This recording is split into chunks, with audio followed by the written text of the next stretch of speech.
liyabluwakum ayyukum ahsanu amala. Asyhadu an la ilaha illallah wa asyhadu anna Muhammadan abduhu wa rasuluhu allazi la nabiyya ba'dah. Allahumma sholli ala Muhammad wa ala alihi wa ashabihi ajma'in. Qala Allah Ta'ala fil Qur'anil Karim, a'udzu billahi minasy syaithanir rajim. Bismillahirrahmanirrahim. Ya ayyuhallazina amanu taqullaha haqqa tuqatih wa la tamutunna illa wa antum muslimun. Usikum wa iyaya bittaqwallah faqad fazal muttaqun. Ya ayuhan nas ittaqillaha haitsu ma kunta tazawwadu fa inna khairaz zadit taqwa. Amma ba, yang saya muliakan Bapak dan saudara-saudara sekalian, jamaah salat Jumat rahimakumullah. Puji dan syukur kita sampaikan kehadirat Allah Subhanahu wa taala yang telah menganugerahkan berbagai macam kenikmatan dalam kehidupan kita semua. Dari kenikmatan-kenikmatan yang kecil dan sederhana sampai dua kenikmatan besar yang tidak semua orang bisa mendapatkannya, yaitu nikmat iman dan nikmat Islam. Mudah-mudahan dengan nikmat iman dan nikmat Islam itu kita bisa menjadi hambanya yang bertakwa, dan dengan ketakwaan itu kita bisa menata dan mengelola kehidupan kita dengan baik dan benar, sehingga kita menjadi abdus syakur, hamba Allah yang senantiasa bersyukur kepadanya, hidup berpindah-pindah dari satu upaya takarub kepada Allah kepada upaya takarub yang lain, sampai akhirnya kita akan meninggal dunia dalam keadaan yang husnul khatimah. Selanjutnya selawat beriring salam tidak henti-hentinya kita mohonkan kepada Allah Subhanahu wa taala agar senantiasa tercurahkan kepada Rasulnya Nabi Muhammad sallallahu alaihi wasallam beserta keluarga, para sahabat, dan semua pengikut beliau yang setia hingga tegaknya hari berbangkit kelak. Demikian juga untuk seluruh para tabi'in, tabi'in, atba' tabi'in, ulama-ulama muktabar dari kalangan mutaqaddimin dan ulama-ulama muktabar dari kalangan mutaakhirin ila yaumiddin.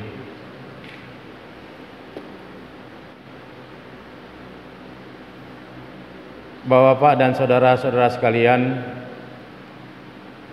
jamaah salat Jumat rahimakumullah. Adapun materi khutbah singkat siang hari ini berkaitan dengan seruan Allah terhadap pelaksanaan ibadah kurban. Sama kita ketahui bahwa Allah Subhanahu wa taala di dalam surat Al-Kautsar ayat 2 berfirman, a'udzubillahi minasyaitonirrajim, bismillahirrahmanirrahim, fasholli lirabbika wanhar. Maka tegakkanlah solat untuk Rabb Allah yang memelihara dirimu, dan tegakkanlah pula ibadah kurban. Dalam terminologi hadis, Rasul menggunakan nomenklatur al-udhuhiyah atau ad-dhuhiyah untuk menyebut istilah ibadah kurban. Al-Quran sendiri menggunakan dua terminologi, yaitu terminologi nahrun dan terminologi mansakan, yang artinya juga secara substantif adalah pelaksanaan ibadah kurban. Di kalangan masyarakat kita, al-udhuhiyah dalam terminologi hadis, nahrun atau mansakan dalam terminologi Al-Quran lebih sering disebut dengan istilah ibadah kurban, yang diambil dari kata qaruba yaqrubu kurban, yang bermakna dana adnahu taqarrub ilallah, yang bermakna dekat, mendekatkan dan mendekatkan diri kepada Allah Subhanahu wa taala. Bapak dan saudara-saudara sekalian, jamaah salat Jumat rahimakumullah. Kalau kita menggunakan pendekatan PIPKT, pendekatan penghasilan, pendekatan iman, pendekatan penampilan, pendekatan kebutuhan terukur, maka kita para dosen yang sudah PNS ini secara otomatis berkemampuan untuk bisa melaksanakan ibadah kurban setiap tahun. Pada saat surat Al-Kautsar ayat 2 turun, terjadi dialog antara seorang sahabat yang bernama Zaid bin Arqam dengan Rasulullah sallallahu alaihi wasallam, sebagaimana yang tertulis di dalam kitab Al-Muntaqa Syarah Alal Muwatta' Malik yang ditulis oleh Syekh Khalid bin Sulaiman Al-Maliki di juz yang kelima di halaman 195 dan 196. Dalam kitab Al-Muntaqa Syarah Al-Muwatta' Malik itu, Syekh Al-Khalib mengutip hadis yang bersumber dari Zaid bin Arqam yang diriwayatkan oleh Imam Ahmad dan Imam Ibnu Majah. Pada waktu surat Al-Kautsar ayat 2 itu turun, Zaid bin Sabit bertanya kepada Rasul, "Ya Rasulullah, ma hazihil adahi?" Wahai Rasulullah sallallahu alaihi wasallam, apa itu ibadah kurban? Ma hazihil adahi? Apa itu ibadah kurban? Apa itu nahrun? Apa itu mansakan? Apa itu al-udhuhiyah? Apa itu ad-dhuhiyah ya Rasul? Maka kemudian Rasul menjawab, sunnatu abikum Ibrahim. Al-adhahi itu adalah sunnah dari bapakmu Ibrahim alaihi salam.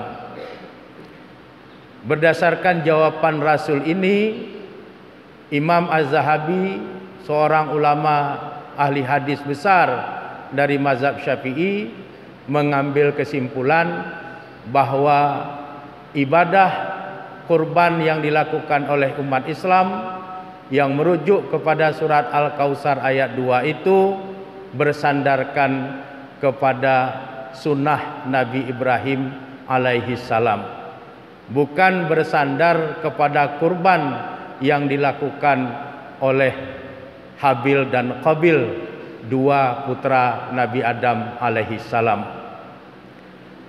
Kemudian Zaid bin Arqam kembali bertanya kepada Nabi, "Malana minha?"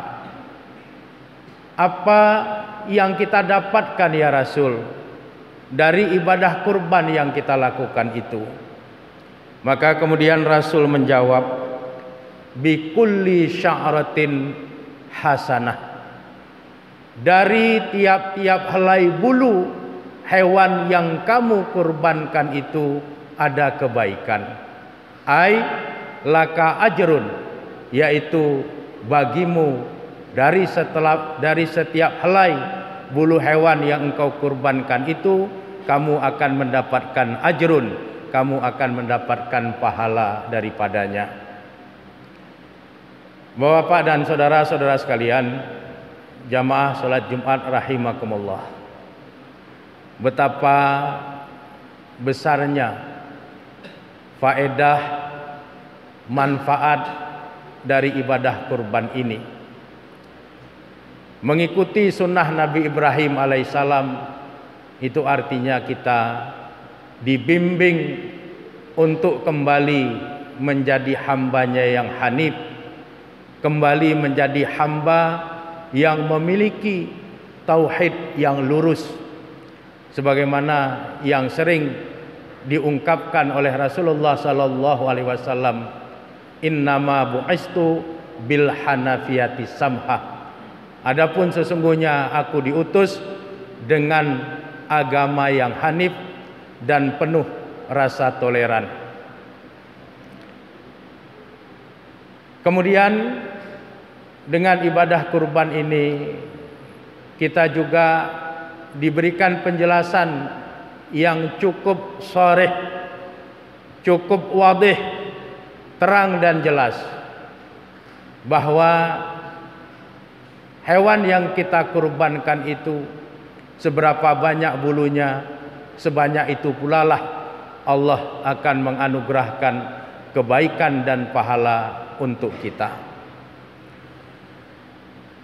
Bapak dan saudara-saudara sekalian, jamaah Jumat rahimakumullah, kita para dosen yang PNS, kita para pegawai yang PNS, kalaulah seandainya kita berkenan menyisihkan 200.000 saja dari semua penghasilan kita, maka dalam 1 tahun kita sudah mengumpulkan uang 2.400.000 rupiah. Kalau kita kongsi dengan 6 orang dosen, uangnya digabungkan jadi 1, jumlahnya sudah 14.400.000 rupiah. Itu artinya untuk 6 orang dosen kita sudah mendapatkan 1 ekor sapi yang layak dan ideal untuk kita kurbankan setiap tahunnya. Dan kita akan memperoleh pahala sebanyak helai bulu dari hewan yang kita kurbankan itu. Rasulullah sallallahu alaihi wasallam mengungkapkan ungkapan dalam bahasa yang sangat santun kepada hamba-hamba Allah yang Islam dan beriman, yang berkemampuan untuk melaksanakan ibadah kurban, tetapi mereka enggan untuk melaksanakan ibadah kurban itu. Lalu Rasulullah mengungkapkan dengan bahasa yang sederhana dan sangat santun, "Man kana lahu sa'ah falam yudhahi fala yaqrabanna musallana." Siapapun yang memiliki peluang, memiliki waktu, memiliki biaya, memiliki kemampuan untuk melaksanakan ibadah kurban itu, tapi ternyata dia enggan untuk melaksanakan ibadah kurban itu, maka Rasul dengan bahasa yang sangat halus dan santun mengatakan, fala yaqrabanna musallana, janganlah dekat-dekat dengan tempat solat kami. Imam Az-Zahabi menjelaskan tentang kalimat fala yaqrabanna musallana, jangan dekat-dekat dengan tempat solat kami. Itu artinya pada waktu hari raya Idul Adha, bagi orang-orang yang berkemampuan untuk melaksanakan ibadah kurban tapi dia enggan melaksanakannya, maka janganlah dia datang untuk bergabung dengan saudaranya yang lain dalam pelaksanaan solat Idul Adha itu. Rasulullah kecewa. Rasulullah tidak menyukai hamba-hamba Allah yang berkemampuan untuk melaksanakan ibadah kurban tapi enggan untuk melaksanakan ibadah kurban. Bapak dan saudara-saudara sekalian, jamaah salat Jumat rahimakumullah, di dalam Al-Quran surat As-Saffat surat ke-37 ayat 107 Allah menyebutkan bahwa ibadah kurban itu adalah penyembelihan agung. Wa fadainahu bi zibhin azim, dan kami menebusnya dengan sembelihan agung. Pada waktu Nabi Ismail alaihissalam akan disembelih oleh ayahandanya Nabi Ibrahim alaihissalam, Allah menggantikannya dengan kibas. Maka penyembelihan kibas yang dilakukan oleh Nabi Ibrahim alaihissalam itu adalah zibhun azim, adalah penyembelihan yang agung. Kalaupun kita mengikuti sunnah Nabi Ibrahim alaihissalam melaksanakan ibadah kurban itu, maka ibadah kurban yang kita lakukan itu adalah penyembelihan agung juga. Dan kita tidak akan pernah mendapatkan sembelihan agung yang lain kecuali pada saat kita melaksanakan ibadah kurban kita itu. Bapak dan saudara-saudara sekalian, jamaah salat Jumat rahimakumullah, kalau kita melihat penjelasan dari Rasulullah sallallahu alaihi wasallam berkaitan dengan seruan Allah untuk melaksanakan ibadah kurban ini, maka ternyata ibadah kurban adalah ibadah yang paling disukai oleh Allah pada saat hari nahar. Hari nahar itu terhitung mulai tanggal 10 Zulhijjah, diikuti dengan 3 hari tasyrik, 11, 12, dan 13 Zulhijjah. 4 hari itu adalah hari nahar, hari penyembelihan. Dan selama 4 hari itu tidak ada amalan yang lebih disukai oleh Allah Subhanahu wa taala melebihi daripada penyembelihan dari hewan yang kita kurbankan itu. Rasul mengatakan, ma amilabnu Adam, tidak ada amalan dari anak keturunan Adam yauman nahri, pada hari nahar, hari penyembelihan itu, amalan ahabba ilallahi, amalan yang lebih disukai oleh Allah, min hiraqatid dam, melebihi daripada penyembelihan atau pemancaran darah daripada hewan kurban. Jadi kalau kita ingin menyenangkan Allah pada hari nahar, pada 4 hari hari penyembelihan itu, maka sembelihlah hewan kurban. Selama ini sudah banyak sekali Allah memberikan kesenangan kehidupan kepada kita. Seorang dosen ada gaji pokok, kemudian ada sertifikasi dosen, ada tukin, tunjangan kinerja. Itu semua adalah kebahagiaan yang Allah berikan kepada kita. Maka terpanggillah hati kita untuk memberikan sesuatu yang membuat Allah sangat senang pada hari penyembelihan itu, yaitu dengan kita mengambil peran serta melaksanakan ibadah kurban pada hari-hari nahar.